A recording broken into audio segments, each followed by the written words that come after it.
G'day, Djanda here. I'm just doing another video. I did one before with a wireless microphone and it sounded absolute crap. So I'm doing another one with my hardwired one that connects straight up to the phone to see how that sounds. Just thought I'd do a quick video that, I'm all excited. I've just recently posted that I'll be heading off deeper into remote outback Australia in the next few weeks. And I'm really excited about that. It's like a send off before I do my around the world trip later on this year. Well, I'll start to do my around the world trip. The around the world trip's going to take the rest of my life. It's not something I plan on doing in one big epic ride. It's going to be something that's going to happen, over the next 10, 15, 20 years. As long as I can ride, it's going to be, something that's exploring different parts of the world and taking in different cultures and experiences and just enjoying riding. That's my passion as much as I possibly can. But as far as having a void for a few months, I thought rather than hanging around in the cold shit weather that we're experiencing and the rain that's coming, I've decided to head off into remote outback Australia again, and just a great send off before I head off overseas. So yeah, with this video, I'm looking at ditching my name Stevo, as that was a nickname that was used, years ago by a few guys that I used to ride with, and I realise that it's not really something that people call me by much. I get the one in 1,000 comments, even in my posts that people acknowledge me as Stevo, whereas I'm ready just to get rid of that and just keep the name Djanda without the D, because it's a silent D, which I've pronounced incorrectly a fair few times in my videos. So it's a silent D, it's Djanda, and that was my adopted name given to me in East Arnhem Land in 2023 when I was up there for a month, and I had a couple of healing ceremonies, and I was given the name Djanda, meaning the special goanna that lives in the yellow barrow, and that name carries a lot of meaning that I feel has, shaped me into what I've become these days. A more grounded, down to earth guy that's now helping other people, something that I never used to do in my travels. I'd just be off my own and in a hurry getting from A to B, but nowadays I've slowed it down a fair bit, not on the throttle, but more or less taking my time in different places that I visit and connecting with the first Australians, the Aboriginals in these remote communities. I've found a real connection with them. I think they're great people. I love the kids. I love the people that I meet, and listening to their amazing stories that go back many, many years. And the art that's now featured on my KTM 1290 is a lot of those fantastic stories that have been shared to me whilst they've been painting.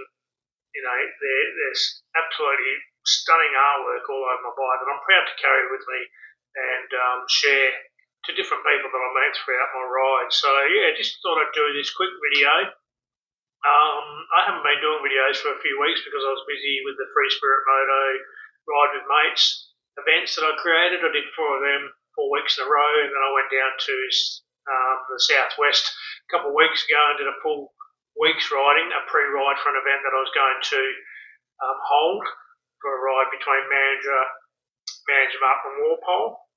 And I clocked up around 1,500, 1,600 Ks over that week, which is not a hell of a lot for me, but it was a reasonable amount to try and do in a few days. So part of the reason I cancelled that event was because of the amount of trying to do in 3 days was a fair bit when I don't know the people that I'm going to be riding with.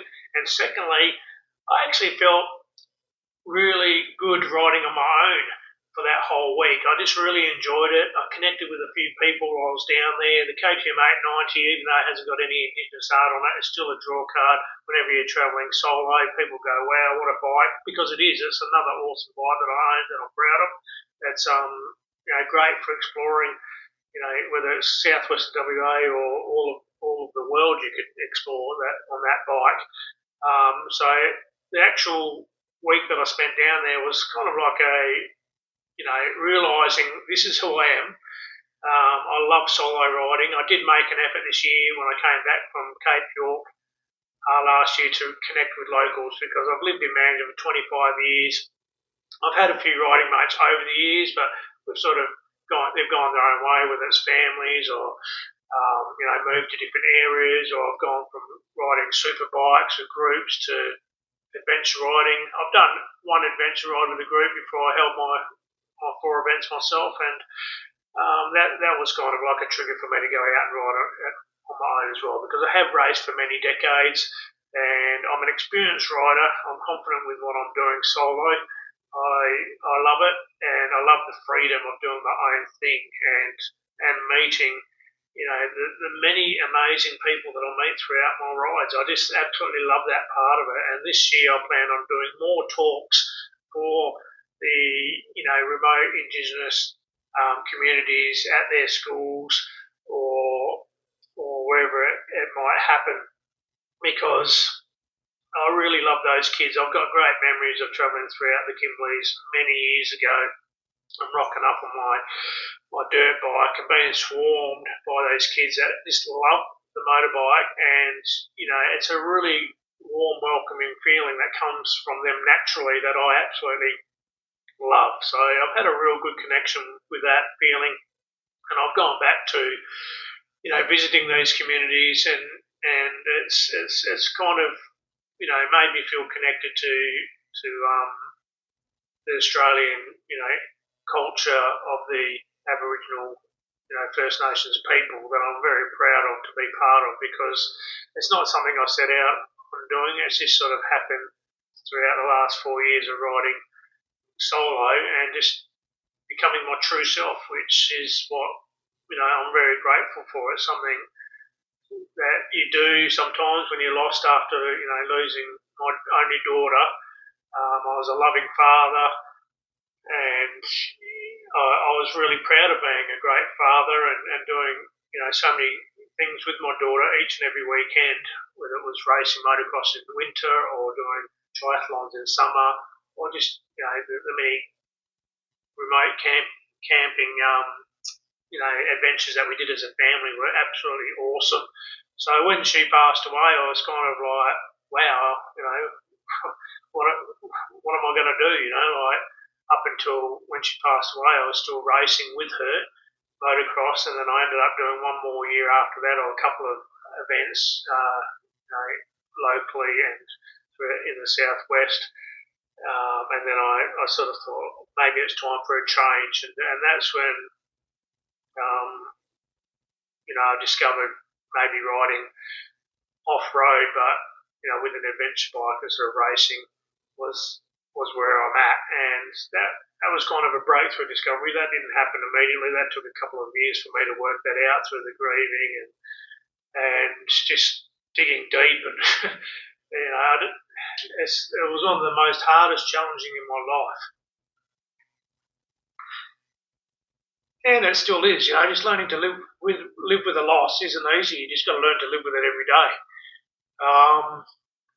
Even as I speak about it, I still occasionally get emotional, like I have just now this morning, because my daughter was, probably the biggest part of my life that I was grateful for, and some things just shake you to the core that nothing can prepare you for it. So this is the first time I've talked about it live on video. I did get an interview last year on the way back from Cape York from ABC.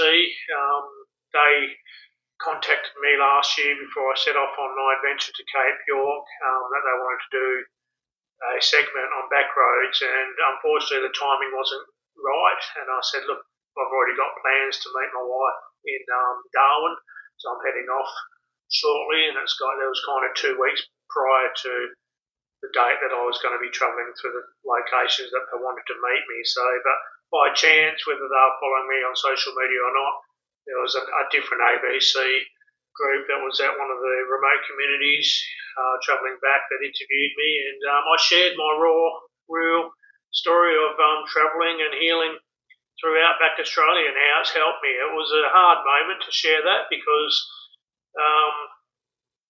it's digging up what I've been through, and even now talking about it, you can see how it still affects me. But it's I've been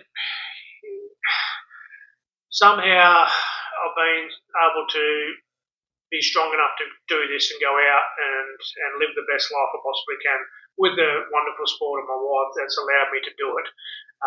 In 2021, my best mate passed away from cancer on the liver, and I'd known him since the age of 14, so that shook me also because we're the same age, been mates for many years, shared a lot of laughs and good times, and when he passed away suddenly, only a couple of years after my daughter, that was just like a double whammy, like fuck.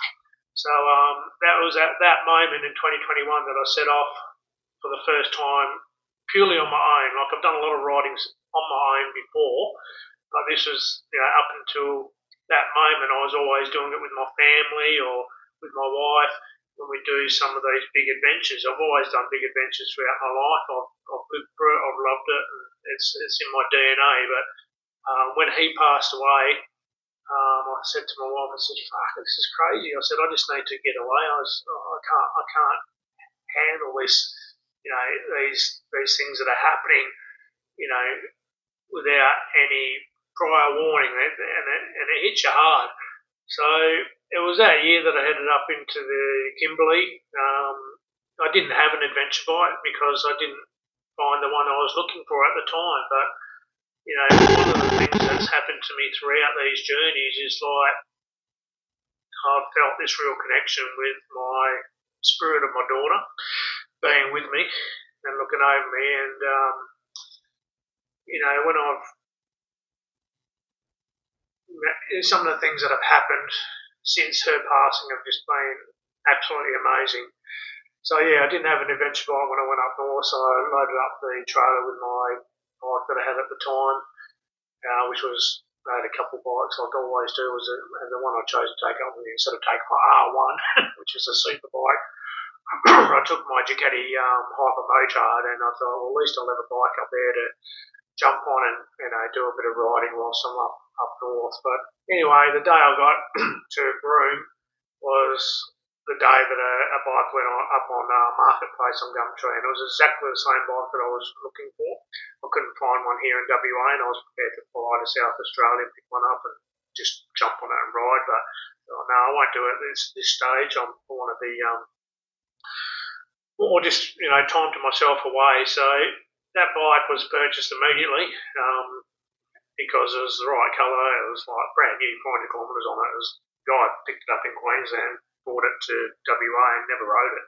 So that was just something that I feel has happened to me a fair bit on this journey, and I call it the law of the universe. It's just something that words that come to my mind. Like the universe works in mysterious ways when you really are connected with this purely doing something that's blocking out all the noise and just reaching out and trying to rediscover yourself and what it means to live without your most loved one that you've lost.